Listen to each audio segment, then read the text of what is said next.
I have a closet full of quick and easy tabletop games for school-aged children. A few of these games the kids ask for again and again, and they never seem to get tired of playing these games. Do you want to know what are the best games in my closet? Hi, I'm Carol Krakauer, and this is my office at Cornerstone Speech. We use games with children in speech therapy because oftentimes we're asking them to do a repetitive task, to try to get the same sound over and over until they can do it correctly. And that can be pretty boring unless you're playing a game. But some of these games are so intriguing to the kids that they're anxious to come to speech therapy to play the games. So I'm going to show you what games are the most popular games in the closet. If you're looking for a game for a child, this could be something to keep in mind. Now, as a parent, you may want to use some of these games when you're asking your child to do a repetitive task at home. Like, for example, we might be trying to get a child to make an L sound. So if the child has to say little lamb and they say whittle wham, well, then I'll say, look, watch my tongue, little lamb. And when the child does it, just say, okay, good, now take your turn. And they take the next turn of the game.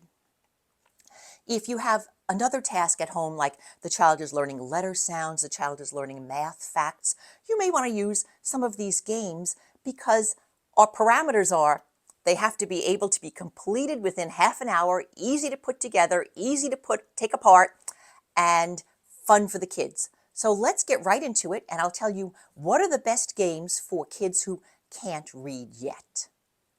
A very popular game in our office for 3- and 4-year-olds is Hungry Frogs.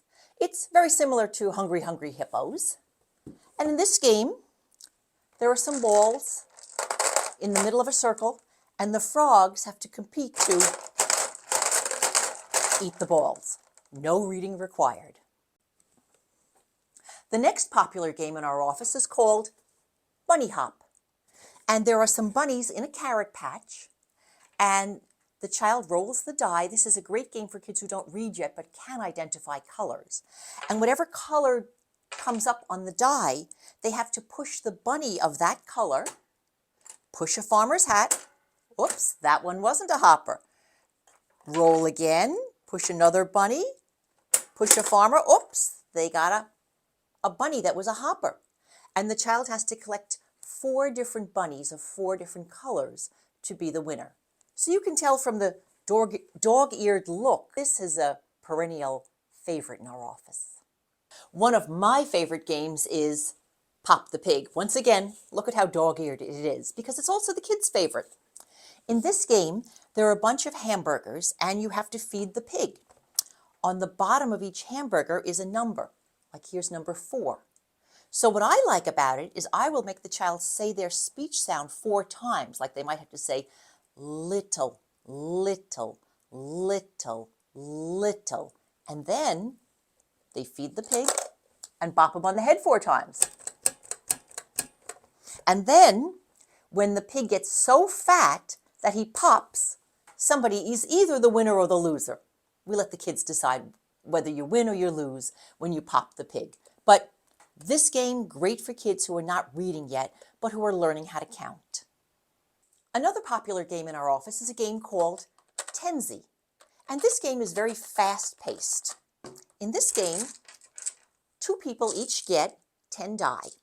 You shake them, and you decide what number you're going to collect. Well, let's say I'm going to collect number 6s. You shake it again. You have to go as fast as you can. Oh, I got another 6. You keep shaking it. Did I get any more? Oh, I didn't get any more 6s. You keep shaking it. Got some more 6s here. And the first person to get 10 of the same number is the winner. So the kids really enjoy the fast pace of this game. So Tenzi is a very popular game. Some children don't like games where there's a winner or a loser.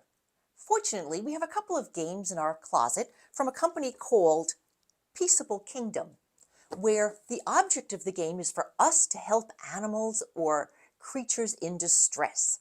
So these games are very popular. Dinosaur Escape is one of their games, and in this game, some dinosaurs are anxious to escape an island because there's a volcano on that island that's about to blow. If you roll a number, you can help the dinosaurs go around the board and get a chance to escape. But if you roll volcano, uh-oh, you put another piece in the volcano, and when it blows, the dinosaurs, whoops, when it blows, they have a lot of problems. So there are a significant number of kids interested in dinosaurs who really like Dinosaur Escape.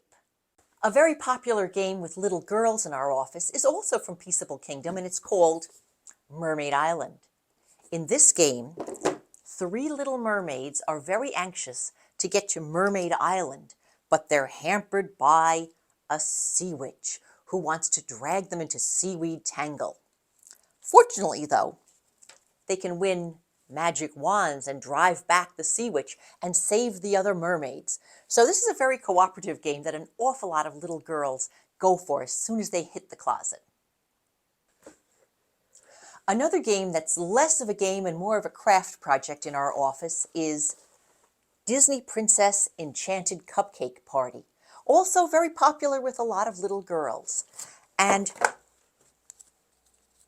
the children take a mermaid card, or no, this is Ariel, but the children take a princess card, and then they have to find the pieces of that princess's cupcake.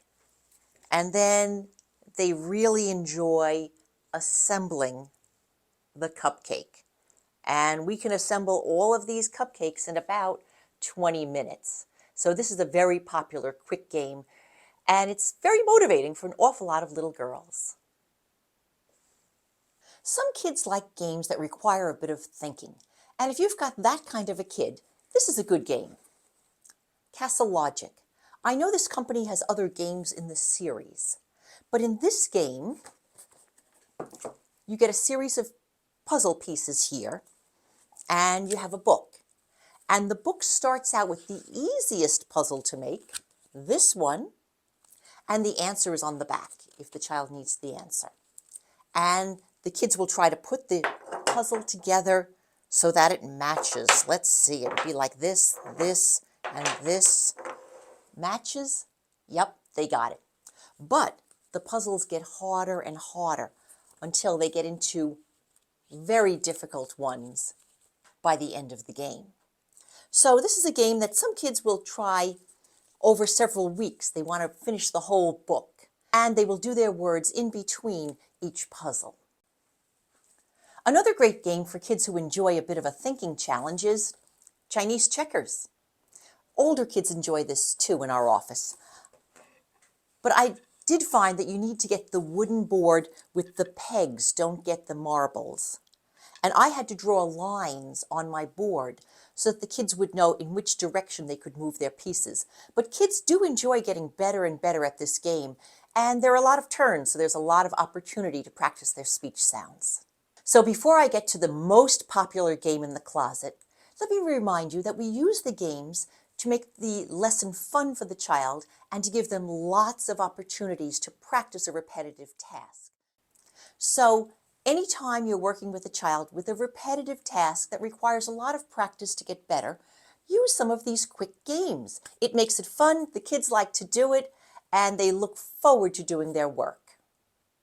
Now, let me show you the most popular game in my closet by far for years.